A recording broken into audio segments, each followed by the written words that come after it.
quarterbacks for the 2022 season after speaking with NFL executives, coaches, and players. Notably, two of the most exciting players in the NFL were left off of this list in Lamar Jackson and Kyler Murray. Lamar and Kyler are both in the top 10 in total touchdowns over the last 3 seasons. Louis Riddick is back with us. And Lou, I'm going to start with you here. Who do you think is the bigger snub?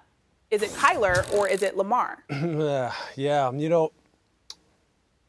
I hate to use the word bigger, but I am going to say bigger. Look, I think Kyler Murray, again, you're entitled to your own opinion. You're not entitled to your own facts, as the saying goes. And the facts say this. Kyler Murray, when you match him up against all of these guys in the top 10, is right there with all of them. And I'm talking about top 5. Look, he was right behind Joe Burrow in completion percentage above expected last year. Right behind Joe Burrow. And we know what completion percentage above expected measures. It really nuances the quarterback position as far as the difficulty of the throws, the amount of pressure you were under, how far the ball had to travel, what was the separation of the wide receiver, what were the circumstances in the game, who was the receiver that you were throwing to. All these different things are measured when really compiling this statistic, and he was second to Joe Burrow, who no one would argue that he belongs on this list and belongs on this list probably in the top 5.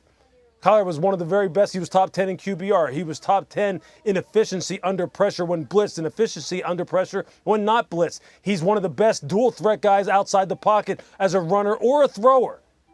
Now, what he hasn't done is he hasn't taken his team to postseason success, which I know that when it's convenient, we hang it on the heads of quarterbacks and say, well, he hasn't won a playoff game, but it's a team game otherwise, right?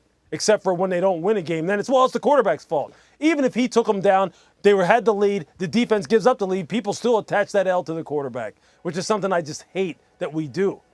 And I understand, look, Kyler is also a victim sometimes of his own body language, his own leadership style, his own introverted personality. He's a kind of to himself type of person. Arizona isn't necessarily one of the marquee franchises that we talk about incessantly on our own airwaves.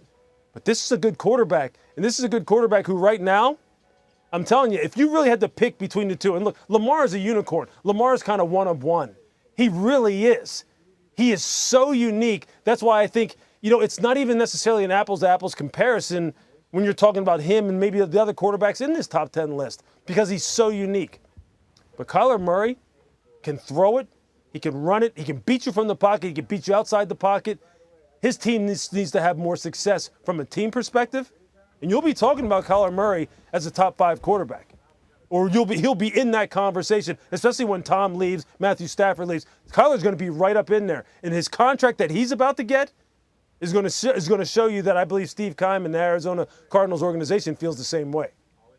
The contract that Lamar Jackson is going to get, whether that's in line with Deshaun Watson money or more, is every reason that he should be considered in this top 10 list. And I know people are frustrated, like, why the slander for Lamar Jackson? Why does it keep happening? Well, while it's disappointing, you shouldn't be surprised, because this exact same rhetoric around him has existed since he entered the league in 2018. So it's not going anywhere. And I'm not surprised that in front offices, the people that were polled for this article tend to believe that. Like I write our MVP file for ESPN.com, and I think back to a time last year, weeks 1 through 5, and especially that Colts game where he shattered every sort of narrative around him about the fact that, he can't come back and win games. He's just, this dual threat quarterback who likes to take off and run. Like, no, Lamar Jackson is that guy. And on top of that, too, the whole idea that, he's injury prone and all that stuff that, I know was talked about in this article.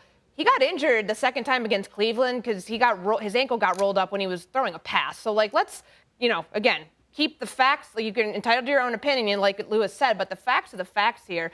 And the facts are Lamar Jackson's wide receivers at the end of the season didn't do him any favors. In that second game against Cleveland, where was Marquise Brown?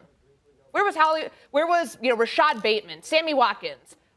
Lamar Jackson, people are probably going to remember him for that 4-interception game against Cleveland, and maybe we're all prisoners of the moment, but he was an MVP candidate halfway through the season last year. Injuries didn't do him any favors to himself or to his supporting cast, but I don't think that should be considered when we're ranking top 10 quarterbacks, especially when this guy is about to break the bank, and he already was an all-pro quarterback and an MVP quarterback in 2019. It doesn't make sense.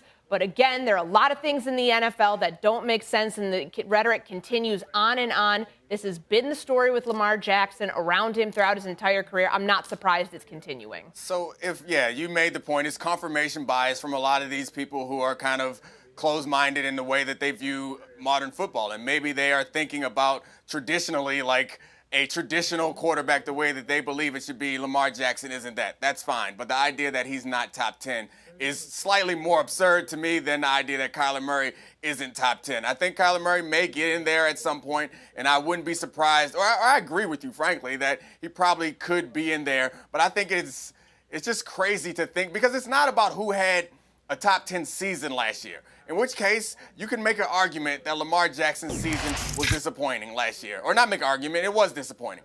And you could give lots of reasons why, the injuries around that team and all those things that set it up to be disappointing. But this is not the question. The question is top 10 players at the position in the league right now. How could anyone argue that Lamar Jackson isn't it? He's been outstanding for his entire career. You already mentioned he won an MVP, and he's won a bunch of games. The things that you mentioned earlier, Lewis, that people use to argue against quarterbacks, they can't use it to argue against Lamar Jackson because they've been good. They've exceeded expectations every year. Even the year when he came in for Joe Flacco, he got them into the playoffs at a team that was not headed to the playoffs. And he saved a lot of jobs in that building.